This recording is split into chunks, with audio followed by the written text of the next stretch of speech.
রাসূলুল্লাহ ইয়া হাবিবাল্লাহ, আমি মাটি দিয়ে কি করব? বলে উম্মে সালমা রে, যেদিন দেখবে মাটির রং পরিবর্তন হয়ে গেছে, এই মাটিটা যেদিন লাল হয়ে গেছে রে উম্মে সালমা, সেদিন দেখবা আমার হুসাইন কারবালার ময়দানে শাহাদাতের পেয়ালা পান করেছে। জোরে জোরে চিল্লায় বলা যাবে না আল্লাহু আকবার। ওই বুঝিরে কারবালার ওই বুঝিরে কারবালার মাতুম জারি শোনা যায়।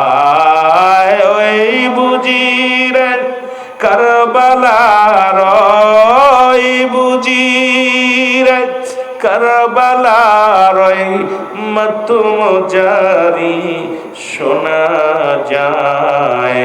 কাদের